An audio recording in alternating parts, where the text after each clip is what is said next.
Assalamualaikum warahmatullahi wabarakatuh. Apa kabar semuanya? Sehat-sehat ya untuk semuanya.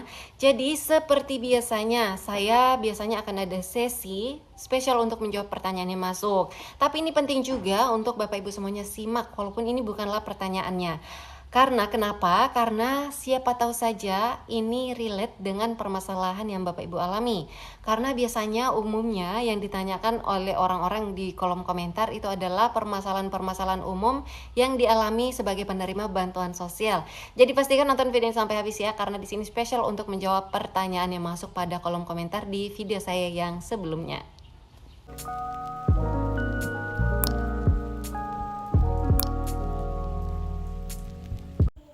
Pertanyaan kali ini yaitu menanyakan, Kak Arin, apakah sekarang untuk memasukkan data ke DTSEN harus survei dulu?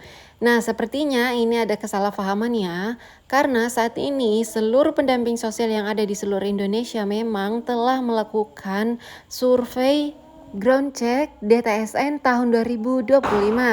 Nah, sekali lagi di sini saya akan mensosialisasikan kembali ya terkait DTSEN ini. Jadi, untuk data tunggal sosial ekonomi nasional ini merupakan integrasi 3 pangkalan data utama, yaitu dari DTKS, Reksosek, dan juga P3KE diintegrasikan menjadi satu. Oleh sebab itu, ada beberapa data yang terindikasi membutuhkan informasi tambahan agar data KPM ini atau penerima bansos ini bisa dinyatakan layak berada di DTSEN. Nah, oleh sebab itu, seluruh pendamping sosial yang ada di seluruh Indonesia difasilitasi yang namanya Siksma. Akun yang bisa di-download di HP masing-masing, kemudian akun tersebut masing-masing pendamping di sana dia sudah mendapatkan BNBA-nya. Langsung masuk ke akun Siksmanya. Nah, tidak semua penerima bantuan sosial yang ada di wilayah dampingan, setiap pendamping itu ada namanya di dalam akun Siksma tersebut yang akan dilakukan survei. Akan tetapi hanya ada beberapa saja yang misalnya terindikasi orang ini barangkali sudah tidak layak bansos ya, atau orang ini kok data-datanya kurang lengkap ya, orang ini kok ada perbedaan data ya, datanya yang ada di DTKS kemarin sama yang ada di P3KE. Setelah dipadankan ternyata terdapat perbedaan atau kekurangan informasi. Oleh sebab itu dilakukanlah yang namanya ground check DTSEN tahun 2025. Nah, di sini juga ada beberapa KPM yang terindikasi tidak layak bansos lagi yang akan dilakukan survei kembali ground check ini. Misalnya KPM tersebut menjadi kepesertaan PKH atau BPNT sudah lama di atas 5 tahun atau terindikasi sosial ekonominya ternyata mampu setelah diintegrasikan DTSEN ini, DTKS dengan Reksosek dan juga P3KE. Diintegrasikan ternyata orang tersebut terindikasi mampu. Nah, itulah sebabnya hanya ada beberapa KPM yang dilakukan survei atau ground check namanya. Jadi terkait pertanyaan tadi yang masuk itu, sebenarnya untuk masuk di DTSEN yaitu kurang lebih sama pada saat tahun-tahun sebelumnya ya, ketika mau mendaftar sebagai masyarakat yang ada di DTKS, yaitu bisa mengajukan diri melalui musyawarah desa atau kelurahan setempat. Kemudian cara kedua bisa download aplikasi Cek Bansos. Nah, aplikasi Cek Bansos ini bisa di-download melalui Play Store atau App Store.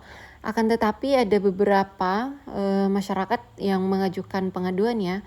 Katanya kalau mau mengusulkan melalui aplikasi Cek Bansos melalui persetujuan atau rekomendasi dari PSM setempat, pekerja sosial masyarakat setempat. Nah, kalau memang demikian maka ikuti aja alurnya. Tiap wilayah itu biasanya ada PSM-nya. Kalau nggak tahu yang mana orangnya, bisa langsung bertanya melalui dinas sosial setempat. Nah, selanjutnya ada juga beberapa pertanyaan yang masuk pada kolom komentar di video saya sebelumnya, yaitu terkait apakah warga atau KPM penerima bansos yang disurvei oleh pendampingnya yang saat ini sedang berjalan yaitu ground check, kedepannya masih akan dapat bansos lagi atau tidak. Nah, di sini nanti tergantung ya, tergantung hasil surveinya. Karena di sini ada beberapa variabel yang akan ditanyakan oleh pendampingnya ketika dilakukan survei. Salah satunya yaitu kesamaan data diri yang ada di DTSEN dan juga yang ada di KTP kartu keluarga serta akte lahir si penerima bansos ini. Nah, selain itu di sini juga ada keterangan minta diisi terkait pekerjaan dan juga pendidikan terakhir tiap individu yang ada di dalam kartu keluarga KPM yang telah disurvei ini.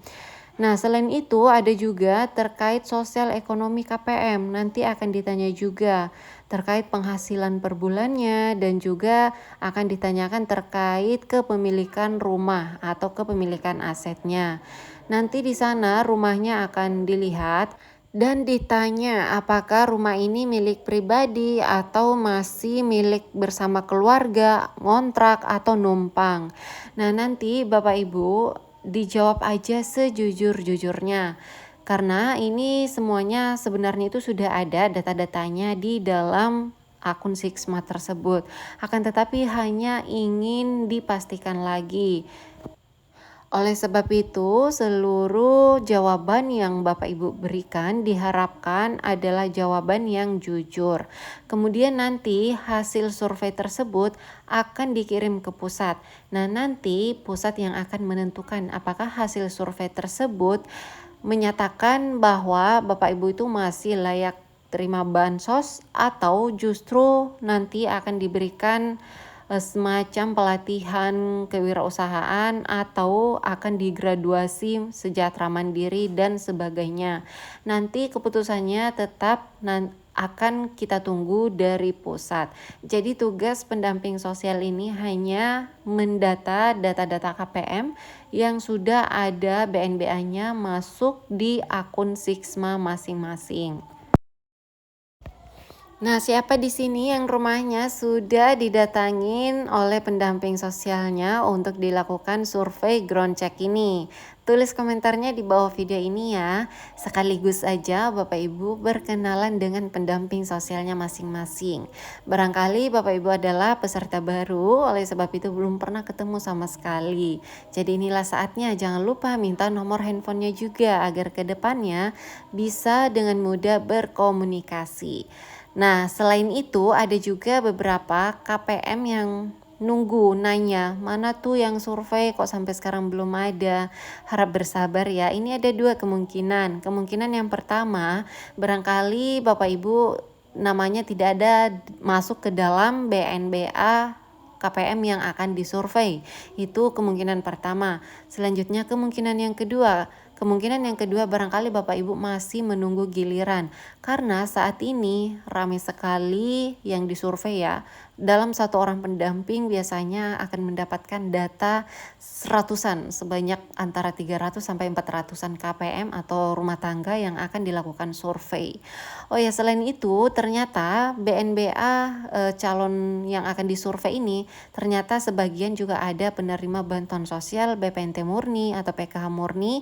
Nah, hasil survei ini juga untuk memastikan apakah Bapak Ibu layak untuk mendapatkan bantuan sosial. Misalnya tadinya hanya mendapatkan BPNT, kemudian ternyata hasil surveinya menyatakan bahwa Bapak Ibu juga layak untuk mendapatkan bantuan sosial program Keluarga Harapan atau jenis bantuan sosial komplementer lainnya. Nah, selain itu ada juga masyarakat yang disurvei ternyata dia itu selama ini belum pernah menerima bansos PKH dan BPNT. Akan tetapi sepertinya dia itu masuk pada data Reksosek kemarin atau data P3KE tapi orangnya belum terima PKH dan BPNT. Nah, ini sebagian juga masuk di dalam data survei ground check ini untuk memastikan lagi apakah masyarakat ini nantinya layak terima bantuan sosial PKH juga atau BPNT juga, atau cukup sampai di situ aja di P3KE. Kemarin ya data lamanya yang ada di P3KE dan pada saat dijadikan DTSEN ternyata tidak layak lagi masuk ke DTSEN karena Apabila data KPM ini sudah masuk di DTSEN, maka berpeluang besar bisa mendapatkan bantuan sosial PKH, BPNT, dan PBI, serta bantuan sosial komplementer lainnya. Berbeda pada saat kemarin, pada saat datanya hanya ada di P3KE, yaitu hanya mendapatkan beberapa jenis bantuan sosial saja. Baiklah, sekian dulu informasi yang dapat saya sampaikan di video kali ini. Terima kasih sudah menonton video ini sampai habis dan selamat menjalankan ibadah puasa bagi yang menjalankannya. Sehat-sehat untuk semuanya dan semoga bantuan sosialnya lancar cairnya. Sampai ketemu lagi dan saya di video selanjutnya. Wassalamualaikum warahmatullahi wabarakatuh.